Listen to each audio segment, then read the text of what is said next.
ఎట్లా చూస్తారండి? అంటే లేడీ డాక్టర్ పైన జరిగిన ఈ అత్యాచారం. సార్ లేడీ డాక్టర్ అని కాదు, మేము కూడా ఉమెన్సే. మేము కూడా 36 అవర్స్ 48 అవర్స్ డ్యూటీ చేస్తాము. చేసి ఒక్క 5 మినిట్స్ బ్రేక్ తీసుకుని రైట్ కూడా మాకు లేదా? ఆ బ్రేక్ టైంలో కూడా వచ్చి అలా చేయడం ఎంతవరకు న్యాయం చెప్పండి అసలు? ఆ రైట్ కూడా మాకు లేదా? అక్కడ కూడా మాకు సేఫ్టీ లేదా? ఒక్క 5 మినిట్స్ బ్రేక్ కోసం కూడా మాకు సేఫ్టీ లేకపోతే మేము ఏమని చెప్పాలి? డాక్టర్స్ అనే కాదు, వేరే వాళ్ళు ఎవరైనా నైట్ డ్యూటీస్కి వెళ్తారు, వాళ్ళు ఏమని వెళ్తారు? ఇప్పుడు జరిగిన ఇన్సిడెంట్ ఎవరైనా ముందుకు వస్తారా నైట్ డ్యూటీస్కి వెళ్ళడానికి? ఇప్పుడు ఇన్సిడెంట్ని చూసి బయట సమాజంలో తిరుగుతూనేమో అలాంటి బట్టలు వేసుకొని తిరిగారు, అలా ఎక్స్పోజ్ అయ్యారు, ఇలా ఎక్స్పోజ్ అయ్యారని చెప్తారు. హాస్పిటల్లో స్క్రబ్లో ఉంటారండి ఫుల్. అక్కడ ఏం ఎక్స్పోజింగ్ కనిపించింది వాళ్ళకు? ఏం ఎక్స్పోజింగ్ కనిపించిందని వచ్చారు? వచ్చి ఎవరో చేసి ఇంకొకవరినో బక్రాన్ని తీసుకొచ్చి ఈయనే చేసిండు అని చూపిస్తే ఏంది అది? ఎవరో బిగ్ షాట్స్ ఉండి కరప్టెడ్ అయ్యి మొత్తం గవర్నమెంట్ మొత్తము అసలు మీడియాలో కూడా రావట్లేదు. జరిగిన ఇన్సిడెంట్ జస్ట్ ఒక హెడ్లైన్ లాగా చెప్పారు, అయిపోయింది. వేరే న్యూస్ అయితే చాలాసార్లు చెప్తూనే ఉంటారు. ఇది కూడా హైలైట్ చేయండి, జస్టిస్ జరిగే వరకు హైలైట్ చేయండి. అంటే ఏం చెప్తారమ్మా? అంటే ఒక లేడీ పైన, ఒక మహిళల పైన ఇలా జరుగుతూ ఉన్నాయి, ప్రభుత్వాల వైఫల్యాలు అనుకోవచ్చా? ఏం చెప్తారు? ఎవరి దగ్గర డబ్బు ఉంటే వాళ్ళది మాట అన్నట్టు అయిపోయిందండి. ఎవరి దగ్గర ఎక్కువ డబ్బులు ఉంటే వాళ్ళ మాట వింటాం అన్నట్టు అయిపోయింది గవర్నమెంట్ది కూడా మొత్తము.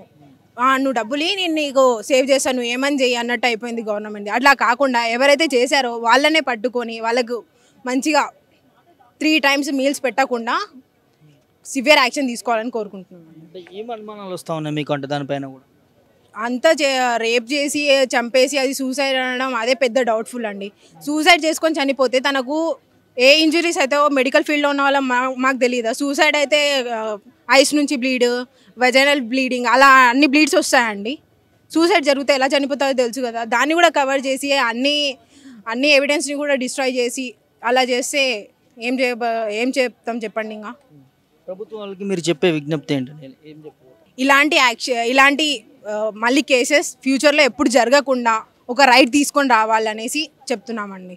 జరిగిన ఇలాంటి క్రిమినల్స్ని తొందరగా పట్టుకొని వాళ్ళకు జైల్లో పెట్టుకొని వాళ్ళకు వాయిదాల మీద వాయిదాలు వేయకుండా తొందరగా వాళ్ళకు శిక్ష పడేలా చేయాలని కోరుకుంటున్నామండి. ఇవాళ ఒక మహిళ డాక్టర్ పైన జరగడం, ఒకవైపు స్వాతంత్రం వచ్చిందని వేడుకలు చేసుకుంటా ఉంటే ఇవాళ మీరు స్ట్రైక్ చేస్తూ ఉన్నారు, చెప్పండి. మేము చెప్పేది ఏంటంటే అక్కడ జరిగిన ఇష్యూ గురించి చెప్పడం కంటే అది ఎలా జరగకుండా ఉండాలి అని మేము కోరుకుంటున్నాము. దానికోసం మేము అడిగేది ఏంటి అంటే, ఇప్పుడు ఒక హాస్పిటల్ లోపలికి ఎవరు ఇన్ అవుతున్నారు, ఎవరు అవుట్ అవుతున్నారు, అసలు లోపలికి ఎవరు ఎంటర్ అవుతున్నారు, ఎవరు వెళ్తున్నారు అనేది కూడా ఎవరికీ తెలియదు. ఇది ఒక ఓపెన్ పబ్లిక్ ప్లేస్ లాగా ఉంటుంది. ఒక గవర్నమెంట్, అది జరిగింది ఒక వెస్ట్ బెంగాల్లో ఒక గవర్నమెంట్ మెడికల్ కాలేజ్లో జరిగింది. ఒక గవర్నమెంట్ మెడికల్ కాలేజ్లో కూడా అదొక వర్క్ ప్లేస్. ఇప్పుడు ఒక మనం మాల్లోకి ఎంటర్ అవుతుంటే ఎవరు ఎంటర్ అవుతున్నారో ఎవరు బయటకు వెళ్తున్నారో తెలుస్తుంది. ఇక్కడ కూడా అలాగే అసలు ఆ person who ever has come, ఆ పర్సన్ ఒక డిపార్ట్మెంట్ సెమినార్ హాల్ లోపల దాకా ఎలా రాగలిగాడు, అసలు హాస్పిటల్ లోపలికి ఎలా వచ్చాడు? సరే పేషెంటో ఎవరు వాళ్ళతో పాటు వచ్చిన వాళ్ళతో ఓపీడీనో ఐసీయూ వరకు ఉండాలి, అతను అసలు పైన సెమినార్ హాల్ వరకు ఎలా రాగలిగాడు? అంటే ఎవరు వస్తున్నారు ఎవరు వెళ్తున్నారో కూడా తెలియనంత పరిస్థితుల్లో ఉంది. సో అసలు ఫస్ట్ హాస్పిటల్ లోపలికి, ఎస్పెషల్లీ రెసిడెంట్ డాక్టర్స్ రెస్ట్ తీసుకునే ప్లేస్ లోపలికి అసలు ఎంతమందో కూడా తెలియదు. ఇప్పటికి ఒక్క పర్సన్ని పట్టుకున్నారు. సో అలా ఒక రెసిడెంట్ డాక్టర్ అంటే ఇప్పుడు మనం అదొక హాస్టల్ లాంటిది, లేకపోతే ఒక స్టడీ ప్లేస్ లాంటిది, అలాంటి దానిలో అసలు కామన్ పబ్లిక్ ఎలా అలౌ చేస్తారు?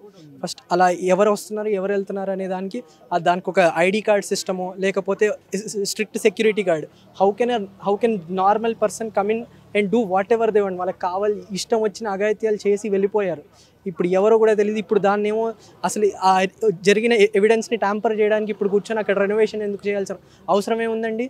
ఇప్పుడు అక్కడ జరిగేది అదేదో డాక్టర్ అని కాదండి, అదే వర్క్ ప్లేస్లో అయినా జరగచ్చు. ఇప్పుడు నైట్ టైం సాఫ్ట్వేర్ ఇంజనీర్లు రాత్రిపూట పనిచేస్తారు. ఎవరైనా ర్యాండమ్ పర్సన్ లోపలికి వచ్చి ఏమైనా చేయగలరా? అక్కడ మాత్రం వాళ్ళకి ఒక ఐడి కార్డ్స్ ఉంటే వాళ్ళకి సెక్యూరిటీ సిస్టమ్ ఉంటుంది. మాకెందుకు ఉండదండి? ఇప్పుడు మేమంటే డాక్టర్స్ ఒక్కలే కదండి, డాక్టర్స్, నర్సెస్, పారామెడిక్ స్టాఫ్ ఇక్కడ ఎంతమంది రాత్రిపూట పనిచేస్తారో మీకు తెలుసా?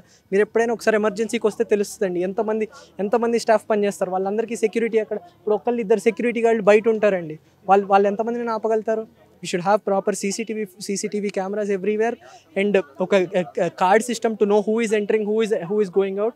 ఒక అకాడమిక్ ఏరియా, అదొక సెమినార్ హాల్, అక్కడ ఎవరు పడితే వాళ్ళు ఎలా ఎంటర్ అవుతారండి? ఒక గవర్నమెంట్ మెడికల్ కాలేజ్లోనే ఎలా ఉంటుంది? ఇప్పుడు కూర్చొని గవర్నమెంట్ ఇస్ సేయింగ్ దట్ ఇప్పుడు ఇవాళ టుడేస్ ఇండిపెండెన్స్ డే న్యూస్లో నరేంద్ర మోడీ 75,000 మెడికల్ సీట్లు పెంచుతామని చెప్తున్నారు. దేనికోసం అండి? ఉన్న కాలేజీల్లో బేసిక్ ఫెసిలిటీస్ లేకుండా సీట్లు పెంచుకుంటా ఉంటే ఏం ఉపయోగం?